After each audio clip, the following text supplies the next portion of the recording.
The old veteran was harassed by young men in the park. When he called his biker friends, Frank Thompson had seen a lot in his 91 years. A decorated World War II veteran, he had stormed the beaches of Normandy, liberated concentration camps, and watched as the world rebuilt itself in the aftermath of global conflict. But nothing had prepared him for the loneliness of outliving almost everyone he'd ever known. His small apartment in downtown Millbrook was a museum of memories. Faded photographs of comrades long gone, medals gathering dust on shelves, and a neatly folded American flag in a place of honor above his television. Frank spent most of his days in quiet routine, watching the world change outside his window. Despite his age, Frank remained fiercely independent. He still drove his old Buick to the grocery store once a week, attended every Veterans Day parade, and never missed his monthly meetups with fellow vets at the local diner. It was at one of these meetups, 5 years ago, that Frank's life took an unexpected turn. He had been sharing war stories with his usual group when a rumble of motorcycles announced the arrival of the Steel Angels, a local biker club. Frank had eyed them warily at first, their leather jackets and tattooed arms a far cry from his pressed slacks and neatly combed silver hair. But to his surprise, the bikers had approached their table with respect, buying a round of coffee for the real American heroes. That chance encounter had blossomed into an unlikely friendship. The Steel Angels, led by their president, a burly man named Bear, had adopted Frank as a sort of mascot and honorary member. They checked in on him regularly, helped with household repairs, and always made sure he had a ride to important appointments. Frank's neighbors viewed this new development with a mix of amusement and concern. Mrs. Abernathy from across the hall couldn't quite hide her shock the first time she saw Frank perched on the back of Bear's Harley, his weathered hands gripping the larger man's jacket, a look of pure joy on his face. But not everyone in Millbrook was so accepting of the unlikely alliance. A group of young men who frequented the park across from Frank's apartment building had taken to mocking the old veteran. They would mimic his slow, shuffling walk, make exaggerated salutes as he passed, and loudly wonder why he hadn't kicked the bucket yet. Frank did his best to ignore them, holding his head high as he made his way to and from his building. But their words stung more than he cared to admit. In the quiet of his apartment, he sometimes wondered if they were right. If he had outlived his usefulness in a world that seemed to have less and less room for old soldiers like him. On this particular sunny afternoon, Frank had decided to enjoy the warm weather with a walk in the park. He donned his favorite cap, embroidered with World War II veteran in gold thread, and set out with determination in his step. As he approached the park entrance, he could see the group of young men lounging on the benches near the fountain. Frank squared his shoulders, prepared to walk past them with dignity, as he had done so many times before. But today, something was different. There was a glint in their eyes, a tension in their postures, that made Frank's combat-honed instincts prickle with warning. Little did Frank know that this walk in the park was about to become a turning point, not just in his own life, but in the lives of everyone involved. The events that were about to unfold would challenge perceptions, bridge generational divides, and remind an entire town of the true meaning of respect and community. Frank had barely stepped onto the park's winding path when the jeers began. A group of young men, 5 of them ranging in age from late teens to early 20s, straightened up as he approached. Their ringleader, a lanky youth with a shock of dyed green hair, stepped directly into Frank's path. "Well, look who it is, boys," he sneered. "Grandpa's out for his daily shuffle. Trying to make it to the front lines, old-timer?" Frank's jaw tightened, but he kept his eyes forward, attempting to sidestep the confrontation. However, the young man mirrored his movement, cutting off his escape route. "Hey, I'm talking to you, fossil," the youth persisted, his tone growing more aggressive. "Don't you know it's rude to ignore people? Didn't they teach you manners in the Stone Age?" Frank finally met the young man's gaze, his blue eyes sharp with a clarity that belied his age. "Son," said calmly, "I've faced down Nazis. You don't scare me. Now, please let me pass." This seemed to enrage the youth further. He shoved Frank's shoulder, not hard enough to knock him down, but with enough force to make the old man stumble. Don't call me son, you old bag. You're not my father. My father isn't a washed-up relic living off the government. Frank regained his balance, his hand instinctively going to his pocket where he kept his cell phone. He had never been one to back down from a fight, but he was also keenly aware of the limitations of his 91-year-old body. The other young men had now formed a loose circle around Frank and their leader. Their expressions ranged from amused to uncomfortable, but none made a move to intervene. "What's the matter, Gramps?" Ringleader taunted. "And a call for help? Maybe get your biker buddies to come rescue you?" "Oh yeah, we've seen you with those losers. What's the matter? Can't make friends your own age? Oh wait, they're all dead, aren't they?" Something in Frank snapped at those words.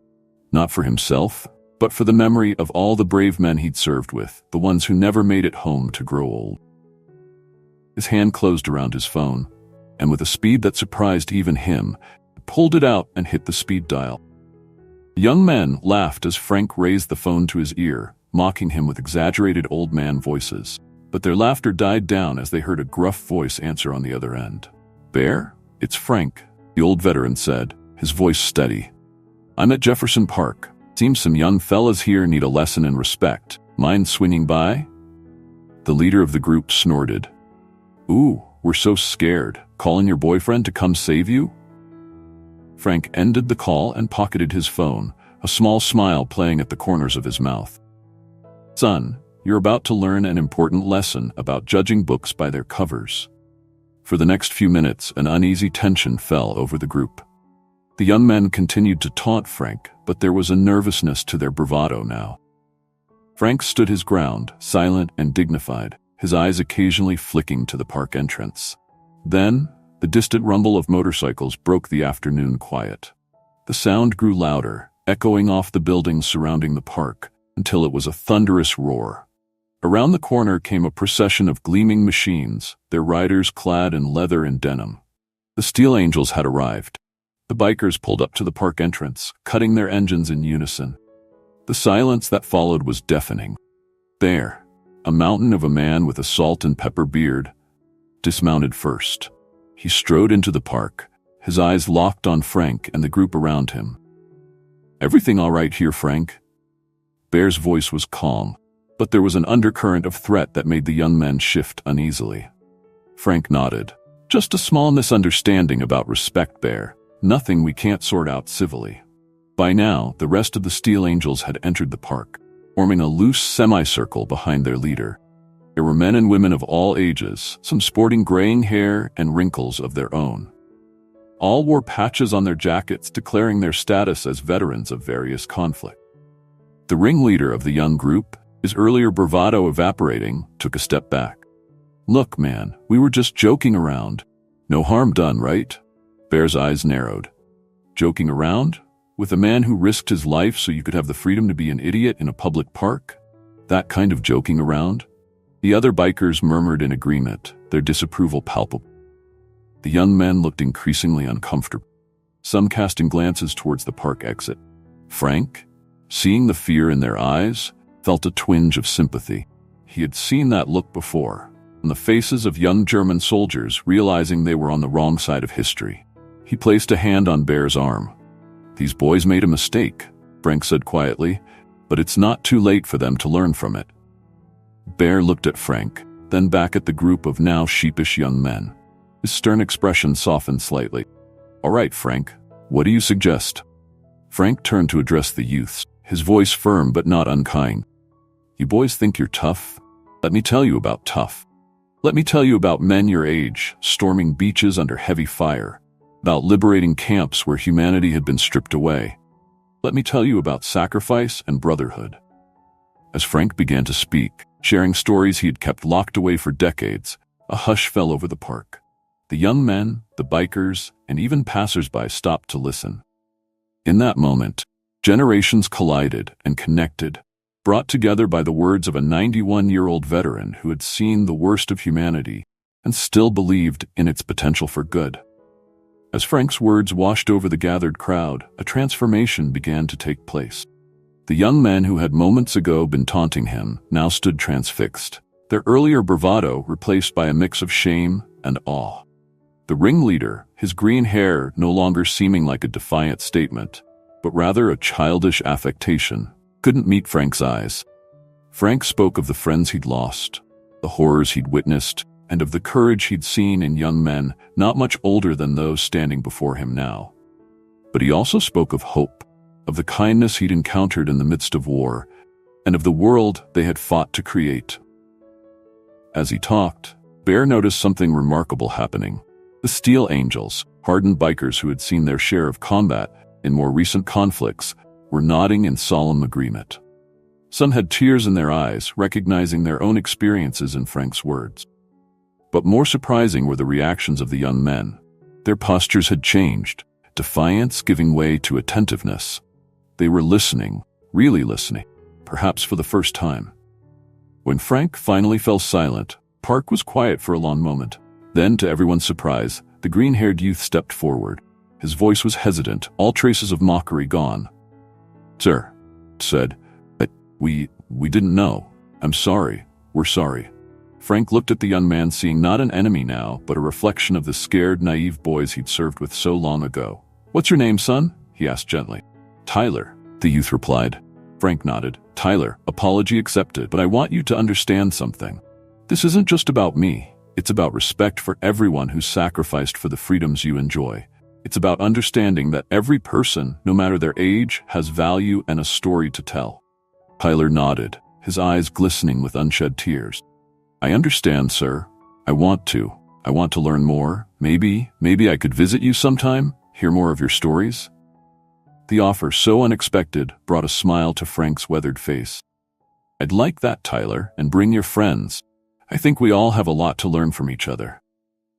Bear, watching this exchange, felt a surge of pride in his old friend. He stepped forward, addressing the group. "You boys made a mistake today, but you're owning up to it.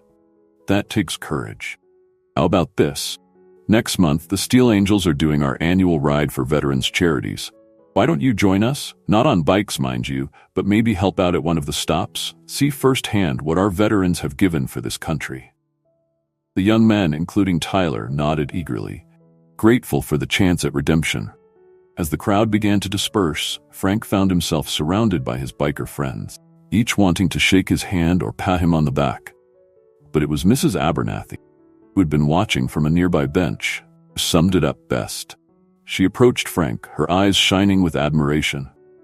"Frank Thompson," she said, her voice quavering with emotion, "I've lived across the hall from you for 15 years, but I don't think I ever really knew you until today.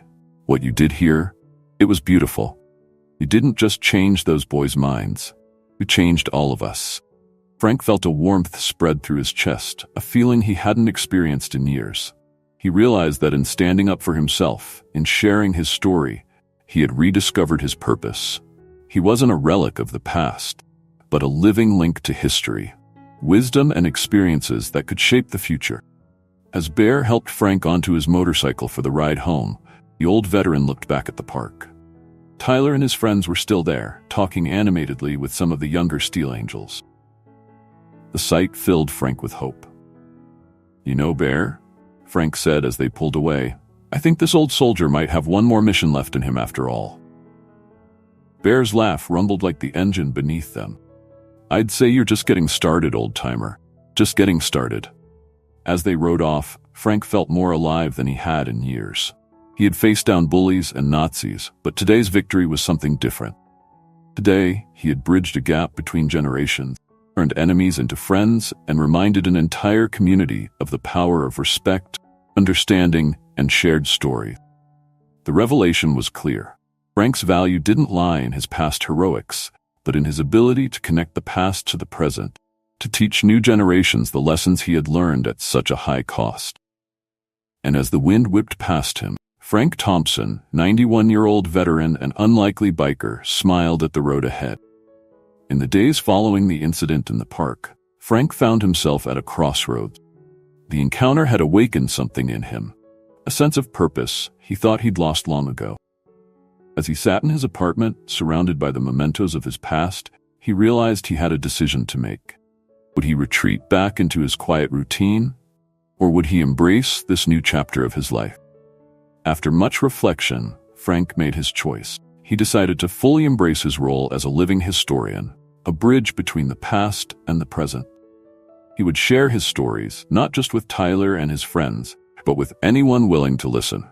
It was time, he realized, to turn his apartment from a museum of memories into a classroom of history. The consequences of this decision were immediate and far-reaching. Frank reached out to the local high school, offering to speak to history classes about his wartime experiences. The school's principal, initially skeptical, was won over by Frank's passion and the story of what had transpired in the park. Word spread quickly in the small town of Millbrook. Soon, Frank's calendar was filled with speaking engagements at schools, community centers, and even the local library.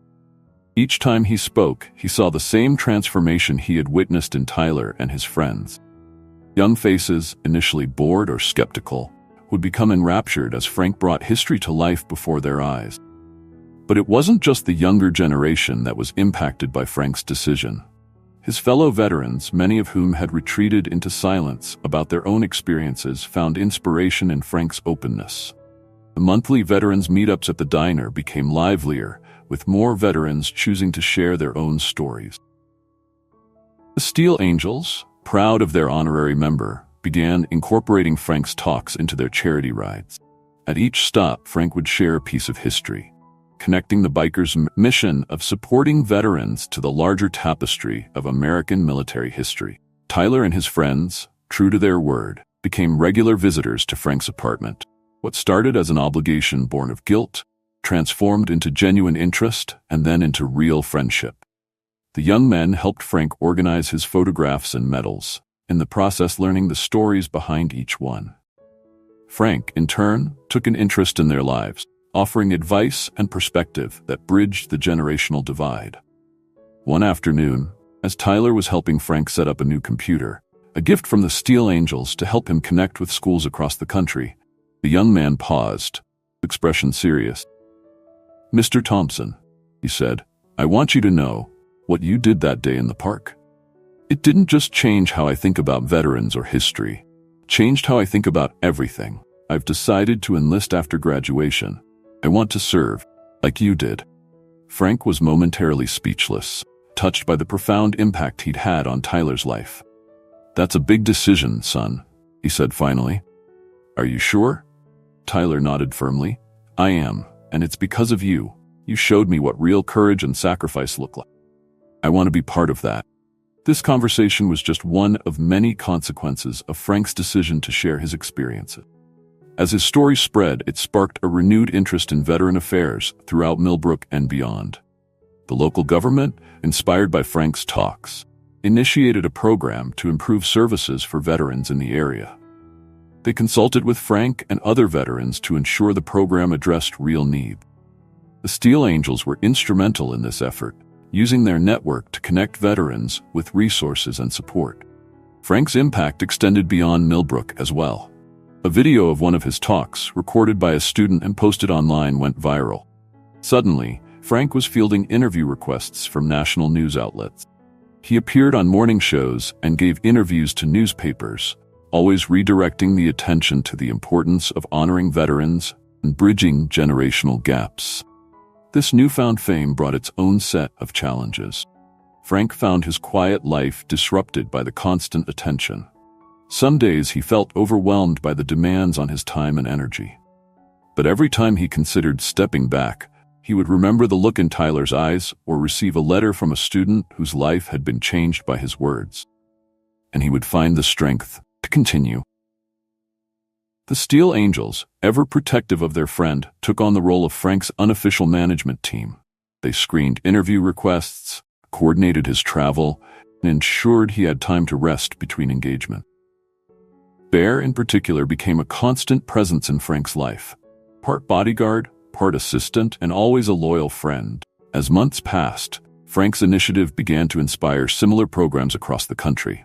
Other communities reached out, asking for advice on how to connect their own veterans with younger generations. Frank found himself at the center of a growing movement, one that sought to preserve the living history of America's veterans, while fostering understanding and respect among all ages. But perhaps the most significant consequence of Frank's decision was the change in himself. The loneliness that had plagued him for so long was gone, replaced by a sense of purpose and connection. His apartment, once a quiet museum, now buzzed with life. Students poring over his wartime maps, veterans sharing stories over coffee, and Tyler and his friends dropping by to help with his latest project. One evening, as Frank sat in his favorite armchair, surrounded by a group of eager listeners, caught his reflection in the window. The man looking back at him was transformed, eyes bright with purpose, shoulders straight with pride. He realized that in choosing to share his past, he had given himself a new future. As he turned back to his rapt audience, Frank felt a profound sense of gratitude. His decision had not only changed his life but had sparked a chain reaction of positive change in his community and beyond. He had found, in his twilight years, a new way to serve his country and his fellow man. The 91-year-old veteran, once harassed by young men in a park, had become a beacon of wisdom, bridge between generations, and a living testament to the enduring spirit of service. And as he launched into another story, Frank Thompson knew that this was perhaps his most important mission yet, one of understanding, reconciliation, and hope. Future. As Frank's influence grew, several secondary storylines began to unfold, adding depth and complexity to the main narrative. Bear, the leader of the Steel Angels, found his own life transformed by his friendship with Frank. Inspired by the veteran's stories, Bear decided to reconnect with his estranged son, a Marine serving overseas. Their reconciliation, facilitated by Frank's gentle advice, became a powerful testimony to the healing nature of understanding and forgiveness. Steel Angels as a group underwent a significant transformation. Once seen as intimidating outlaws by many in Millbrook, they became respected community leaders. Their annual charity ride, now featuring Frank as a keynote speaker, grew into a major regional event, raising substantial funds for veteran causes. Tyler's decision to enlist sparked a trend among his peers. Several of his friends, equally moved by Frank's stories, chose to explore military service or other forms of community engagement. This led to the formation of a youth volunteer corps in Millbrook, dedicated to supporting local veterans and preserving their stories. Mrs. Abernathy, Frank's neighbor, discovered a new passion in her golden years. Inspired by Frank's journey, she started a community history project, recording the stories of Millbrook's oldest residents. Her efforts uncovered forgotten aspects of the town's past and brought a new appreciation for its elder citizens. The local high school principal, initially skeptical of Frank's offer to speak, became one of his strongest advocates. She worked to incorporate veteran speakers into the curriculum, not just in history classes, but in discussions of civic responsibility and ethics. This initiative led to a marked improvement in student engagement and a renewed sense of community pride. Millbrook itself began to change. The park where Frank had been harassed became a popular gathering spot for intergenerational activity. The town council, recognizing the value of these connections, invested in creating more spaces for community interaction. The viral video of Frank's talk caught the attention of a documentary filmmaker. She approached Frank about creating a series showcasing veterans from different eras, sharing their experiences with younger generations. The project, titled Bridges of Time, became a powerful tool for promoting understanding and respect across age groups. Frank's story also had an unexpected impact on national policy discussions. His emphasis on the long-term effects of war and the importance of supporting veterans throughout their lives influenced debates on veteran care and military funding. Politicians from both parties sought his endorsement, though Frank steadfastly remained nonpartisan, focusing instead on the human aspects of service and sacrifice. The medical community took notice of the positive effects Frank's program had on the mental health of both veterans and young people. A study was launched to examine the therapeutic benefits of intergenerational storytelling and connection, with Frank's initiative as its central case study.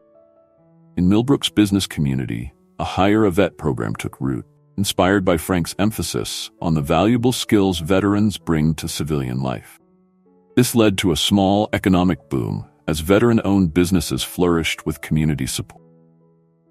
Even the local art scene was affected. A group of students, moved by Frank's stories, created a mural in the town center depicting scenes from different American conflict, with a central image of diverse hands clasped in unity. The mural became a point of pride for Millbrook and a symbol of the town's journey. As these secondary plots developed, they created a rich tapestry of change, radiating out from Frank's initial decision to share his story. Each new development reinforced the central themes of respect, understanding, and the power of human connection across generations. Frank watched these changes with a mixture of pride and amazement. He had never sought to be a catalyst for such widespread transformation, but he embraced his role with humility and determination. Each new story of impact, whether big or small, reaffirmed his belief in the importance of his mission. As the one-year anniversary of the park incident approached, Millbrook had become a very different place. The town that had once been divided by generation and misunderstanding was now a model of intergenerational cooperation and respect. And at the heart of it all was Frank Thompson, a 91-year-old veteran who had found a new way to serve, proving that it's never too late to make a difference. As Frank's influence grew, so did the web of relationships around him. His bond with Tyler, once his tormentor, and now his protege, deepened into something akin to a grandfather-grandson relationship. Tyler became a fixture in Frank's life, not just listening to stories, but helping to organize Frank's speaking engagements, and even assisting with daily tasks as Frank's age began to catch up with him. "You know, Mr. Thompson," Tyler said one day as he helped Frank prepare for a talk, "I never knew my own grandfather. He passed before I was born, but I imagine this is what it would have been like." Frank felt a lump in his throat at those words. "Well, son," he replied, patting Tyler's shoulder, "I'm honored to fill that role, and I couldn't ask for a finer grandson." Frank's relationship with Bear and the Steel Angels evolved as well. What had started as an unlikely friendship became a true brotherhood. The bikers, many of them veterans themselves, found in Frank a link to their own pasts and a reminder of why they had served. They became fiercely protective of him, but also looked to him for guidance and wisdom. Bear, in particular, became like a son to Frank. The gruff biker leader softened in Frank's presence, often seeking his advice on personal matters. When Bear finally reconciled with his own son, it was Frank who stood beside him at their reunion. "I couldn't have done this without you, old-timer," Bear said, his voice gruff with emotion. "You taught me the value of forgiveness and understanding. You're family now, you know that, right?" Frank's eyes misted over as he embraced the big man. "I've always wanted a son who could bench press a truck," he quipped, lightening the moment, feeling the depth of their connection. Mrs. Abernathy, once just a neighbor, became one of Frank's closest confidants. Her community history project often brought her to Frank's apartment, where they would spend hours poring over old photographs and sharing stories. Their friendship blossomed into a sweet, late-in-life romance that became the talk of the town. "Who would have thought," Mrs. Abernathy mused one evening as they sat hand-in-hand on Frank's porch, "that at our age we'd find love again?"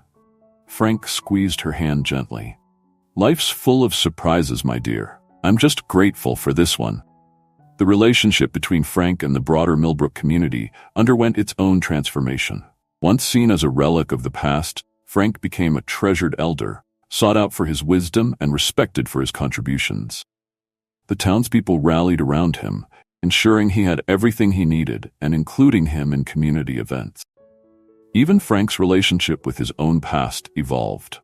As he shared his stories more openly, he found himself processing long-buried emotions. The nightmares that had plagued him for decades began to subside, replaced by a sense of peace and purpose. During one of his talks at the high school, a student asked Frank if he ever regretted his service given the trauma he had experienced. Frank paused, considering his answer carefully. "There were times," he said slowly, "when the weight of what I'd seen and done felt unbearable. Standing here now, seeing the world you young people are inheriting, a world we fought to make free, no, I don't regret it. I'm proud of my service, and I'm proud of how we're honoring it now, by building understanding between generations." As the months passed, these relationships continued to deepen and evolve. Frank, once lonely and isolated, found himself at the center of a vibrant network of friends, family, both biological and chosen, and community members. Each connection reinforced the others, creating a support system that enriched not just Frank's life, but the lives of all involved. The transformation was perhaps most evident in the changing dynamic between Frank and the group of young men who had once harassed him. Under Tyler's influence, they had become some of Frank's most enthusiastic supporters. They volunteered at his events, helped maintain the Veterans Memorial in the park, and even started a social media campaign to share Frank's stories with a wider audience. 1 year after the incident in the park, this group approached Frank with an idea. They wanted to organize a surprise celebration for him, a day of honor not just for his military service, but for the impact he'd had on their lives and the community. As Frank stood on the stage in the park, looking out at the sea of faces, young and old, bikers and students, veterans and civilians, he felt overwhelmed by the love and respect radiating back at him. Tyler stood to his right, Bear to his left, Mrs. Abernathy holding his hand, and the once troublesome young men beaming proudly from the front row. In that moment, Frank realized that these relationships, this interconnected web of lives he'd touched and been touched by, were his true legacy. More than any medal or monument, it was these bonds that would endure, rippling out to affect future generations. With tears in his eyes, Frank stepped up to the microphone. "My friends," he began, his voice strong despite his age, "they say it takes a village to raise a child. Well, I've learned it also takes a community to honor its elders, bridge its divides, and to build a future we can all be proud of. Thank you for being my village, my community, my family." The cheers that erupted were deafening, a testament to the power of one man's decision to reach out, to share his story, and to believe in the possibility of understanding across generations. The celebration in the park marked a high point in Frank's journey. The true climax of his story came a few months later, on Veterans Day. The town of Millbrook had planned a special ceremony, Frank as the guest of honor. But as the day approached, Frank's health began to decline. Years of pushing himself to keep up with his speaking engagements and community involvement had taken their toll. On the morning of the ceremony, Frank woke feeling weaker than usual, but with characteristic determination, he insisted on attending. "I made a promise," he told a concerned Mrs. Abernathy, "and a soldier never breaks his word." Bear arrived to escort Frank to the event, his usual gruff demeanor softened by worry for his friend. As they made their way to the park, now renamed Thompson Veterans Memorial Park, Bear couldn't help but notice how frail Frank looked. The park was packed, people spilling out onto the surrounding streets. The Steel Angels formed an honor guard, their bikes gleaming in the autumn sun. Tyler and his friends were helping to organize the crowd, wearing t-shirts emblazoned with Frank's wartime photo. As Frank made his way to the stage, supported by Bear and Mrs. Abernathy, a hush fell over the crowd. Everyone could see that this was costing him, but the determination in his eyes was unmistakable. Frank began his speech, his voice weaker than usual, but still carrying the power of conviction. He spoke of sacrifice, of the bonds forged in battle, and of the importance of carrying those lessons of brotherhood and service into civilian life. As he neared the end of his speech, Frank paused, looking out over the sea of faces. "I've seen the worst of humanity," he said, his voice growing stronger, "but I've also seen the best. I've seen young men lay down their lives for their friends. I've seen a community come together to bridge divides and honor its elders. That's the America I fought for, and that's the America I see here today." Suddenly, Frank stumbled, his words trailing off. Bear was at his side in an instant, supporting him. The crowd gasped, and Tyler rushed to the stage. For a moment, it seemed Frank might collapse. But then, something remarkable happened. Frank straightened up, his eyes blazing with a final surge of strength. He looked at Bear, then at Tyler, then out at the crowd. "This," he said, his voice ringing out clear and strong, "this is what it's all about. Different generations, different backgrounds, all coming together. This is what we fought for. This is what we must keep fighting for." With those words, Frank Thompson, 91-year-old veteran, hero, and bridge between generations, saluted the crowd, and as one, they saluted back, Bikers, students, veterans, and civilians all united in respect for this remarkable man. As the salute ended, Frank smiled, a look of profound peace settling over his features. Then, gently, he collapsed into Bear's arms. The next few minutes were a blur of activity. Paramedics rushed to the stage, the crowd murmured in concern, and Frank's closest friends gathered around him. As he was being loaded into the ambulance, Frank regained consciousness for a moment. He looked at the worried faces surrounding him and managed a weak smile. "Don't look so glum," he whispered. "This old soldier's got one last mission. Making sure you all keep this going, keep bringing people together. Promise me that." Through tears, they promised. As the ambulance pulled away, the crowd stood in respectful silence, many with tears in their eyes. The ceremony ended quietly, the festive atmosphere replaced by one of concerned reflection. Hours later, word came from the hospital. Frank Thompson had passed away peacefully, surrounded by his chosen family, Bear, Tyler, Mrs. Abernathy, and a representative group of the Steel Angels. But even in death, Frank had one last surprise for Millbrook. He had left instructions with his lawyer to be revealed after his passing. Frank had set up a foundation funded by the proceeds from his speaking engagements and donations from supporters. The foundation's mission: continue his work of bridging generational divides and supporting veterans. As news of Frank's passing spread, along with the news of his final act of generosity, the town of Millbrook came together in mourning and in determination. Frank's last words echoed in their minds: "Keep this going. Keep bringing people together." And in that moment of shared grief and shared purpose, the true impact of Frank Thompson's life became clear. He had not just changed a town, he had planted the seeds of understanding and respect that would continue to grow long after he was gone. In the wake of Frank's passing, Millbrook found itself at a crossroads. The town had been transformed by Frank's influence, but now faced the challenge of carrying on his legacy without his physical presence. The conflict was no longer external, but internal, a struggle to maintain the unity and purpose Frank had inspired. The first test came in planning Frank's memorial service.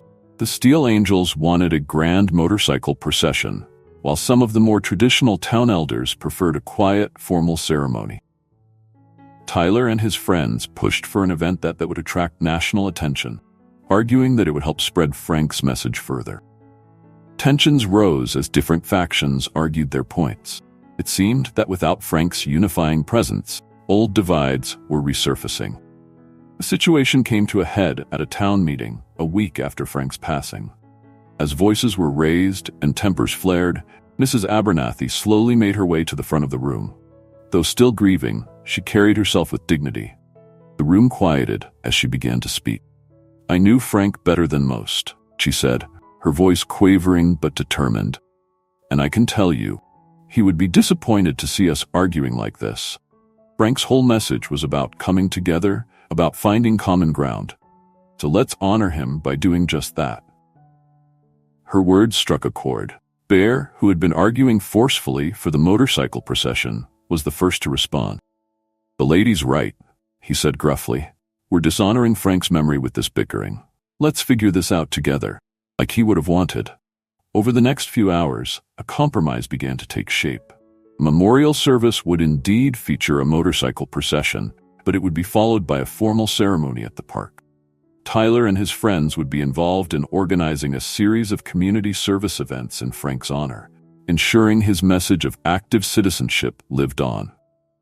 The memorial service itself became a powerful example of the unity Frank had fostered.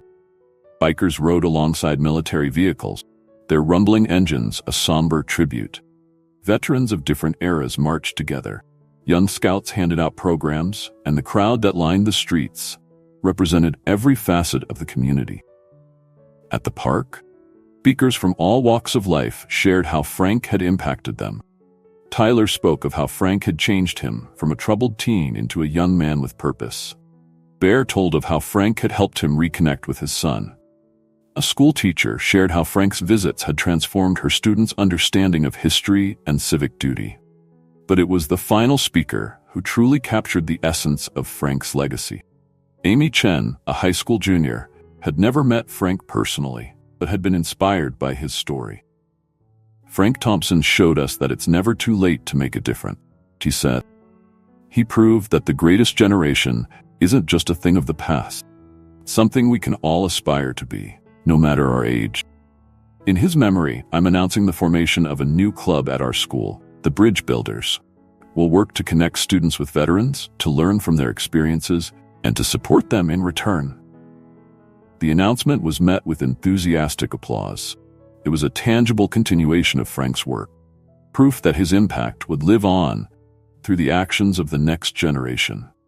In the months that followed, Millbrook continued to grapple with how to move forward. Frank Thompson Foundation, led by a board that included Bear, Tyler, and Mrs. Abernathy, worked to implement Frank's vision on a larger scale.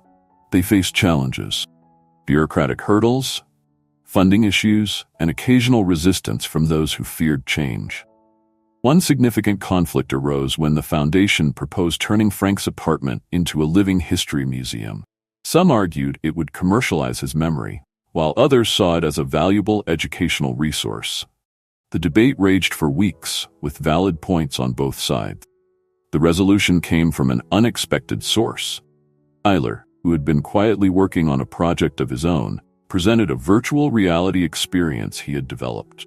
Using recordings of Frank's stories and digital recreations of his mementos, Tyler had created an immersive experience that could bring Frank's apartment to life anywhere. This way, Tyler explained, we can share Frank's story with people all over the world without disturbing the physical space that meant so much to him.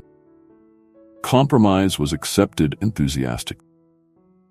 It embodied the blend of respecting history and embracing new technologies that Frank himself had come to represent.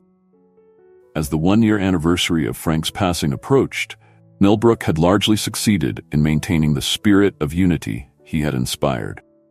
The Bridge Builders Club had chapters in schools across the state.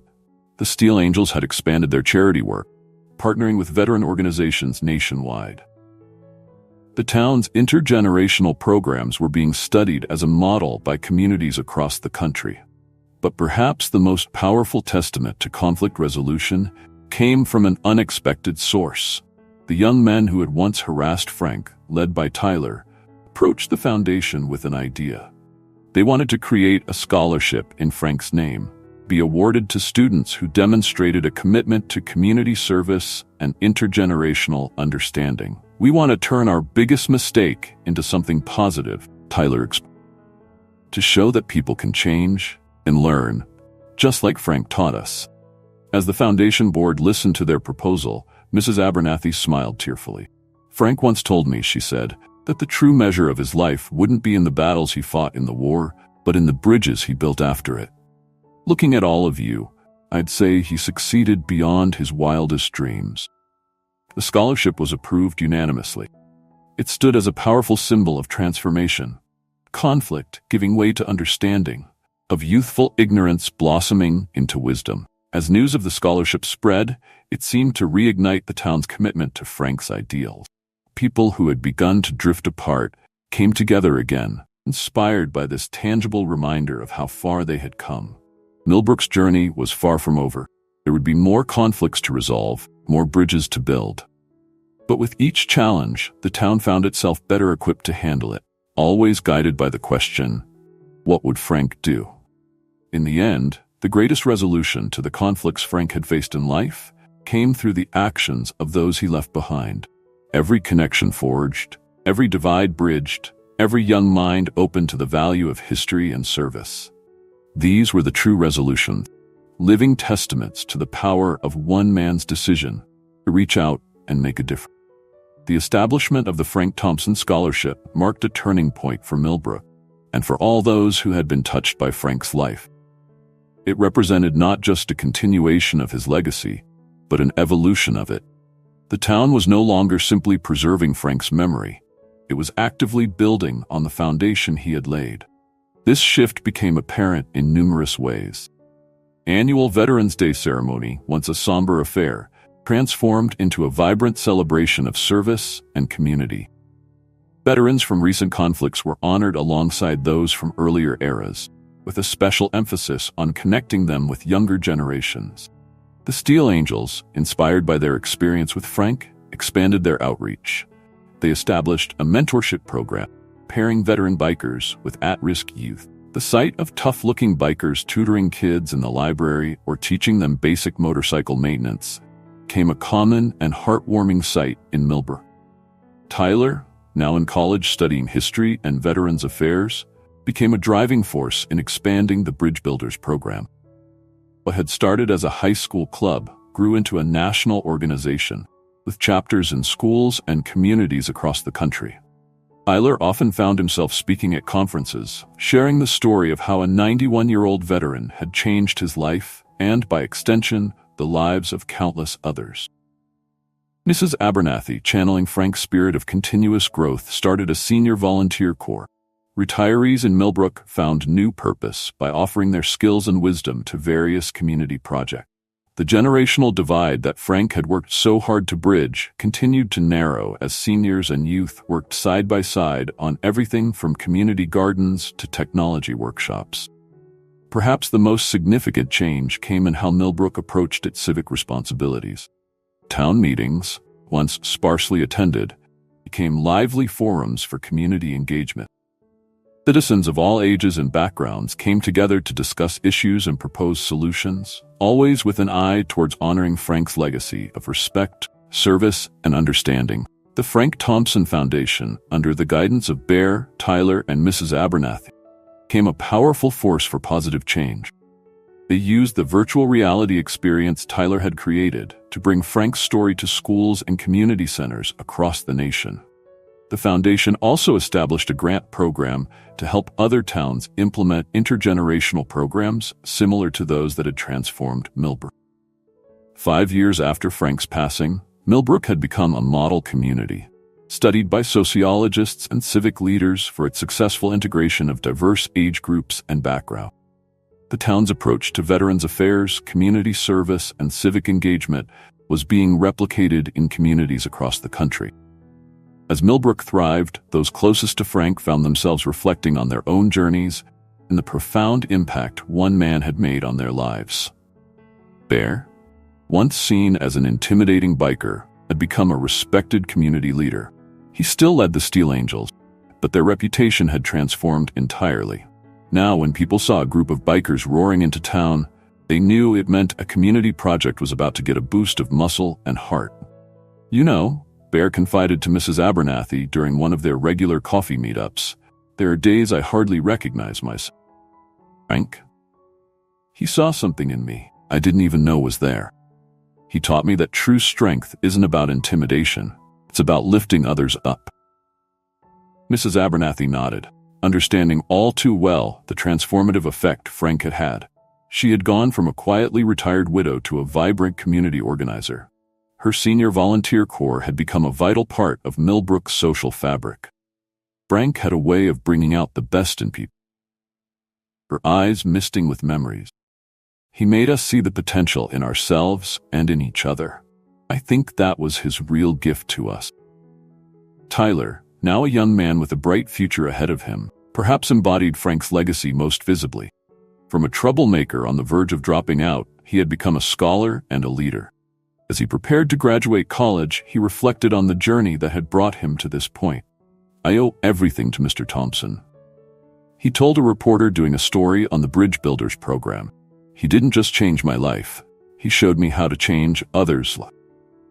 Every time I speak to a group of students or veterans, I feel like I'm carrying a piece of him with me."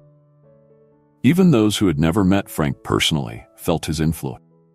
Amy Chen, whose high school speech had launched the Bridge Builders Club, was now a freshman in college, studying public policy with a focus on veterans affairs. "I never met Mr. Thompson," he said during a Bridge Builders leadership conference, "but his story inspired me to look at the world differently. He showed us that history isn't just something in textbook. It's alive in the people around us, if we just take the time to listen and learn." The town of Millbrook itself seemed to have undergone a transformation. The park where Frank had once been harassed was now a bustling center of community activity. The refurbished Veterans Memorial stood as its centerpiece, surrounded by benches where people of all ages gathered to chat, share stories, and enjoy each other's company. Mayor Laura Schmidt, who had been a new council member when the incident with Frank occurred, reflected on the change during an interview with a national news network. "Millbrook today is almost unrecognizable from what it was 6 years ago," she said. "But at the same time, it feels more like itself than ever before. Frank Thompson reminded us of who we could be at our best, and we've been striving to live up to that ideal ever since."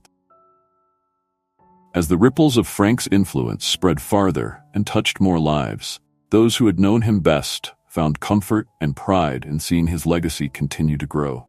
They also found that their grief, while never entirely gone, had transformed into a bittersweet gratitude for the time they had had with him and the lessons he had imparted. Bear, Tyler, and Mrs. Abernathy made it a tradition to meet at Frank's grave on the anniversary of his passing. They would share updates on the foundation's work, tell stories about Frank, and reflect on how their own lives had changed.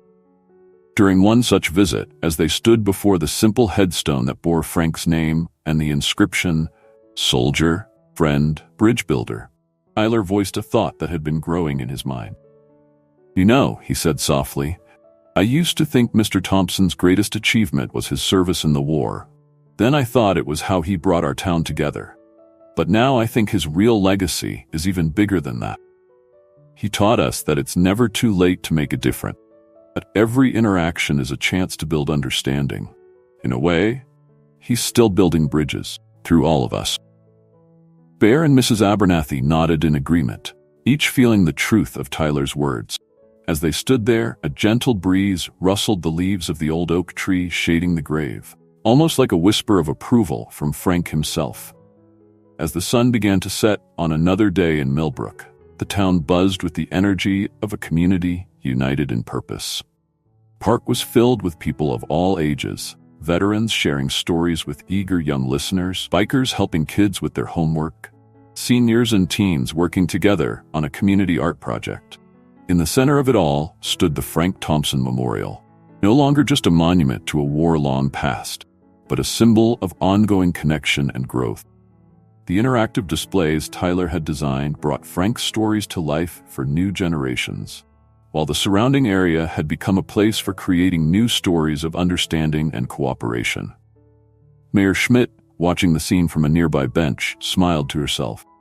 Millbrook had become more than just a town. It was a living testament to the power of one person to inspire change and the ability of a community to carry that inspiration forward. As if to underscore this thought, a group of teenagers approached a veteran sitting alone on a bench. "Excuse me, sir," one of them said politely. "We're working on a history project, and we were wondering if you'd be willing to share some of your experiences with us." The veteran's face lit up, and as he began to speak, the teenagers listened with genuine interest. It was a scene that would have warmed Frank's heart, the very essence of his vision for bridging generational divides. In homes across Millbrook that evening, dinner conversations were filled with stories of community projects, of new friendships forged across age gaps, of lessons learned from listening to each other's experiences. The spirit of Frank Thompson lived on in these interactions, in the town's renewed sense of purpose, and in the countless lives touched by his legacy. As night fell and the stars came out over Millbrook, the town settled into a peaceful quiet. But it was not the silence of a sleepy small town. Rather, it was the contented hush of a community secure in its identity, united in its purpose, and excited for the future it was building together. In the gentle breeze that whispered through the streets, one could almost hear the echo of Frank's voice, reminding everyone that it's never too late to make a difference, to build a bridge, change a life. And in Millbrook, that lesson was being lived every day. A lasting tribute to a 91-year-old veteran who had taught a town and beyond the true meaning of service, respect, and community.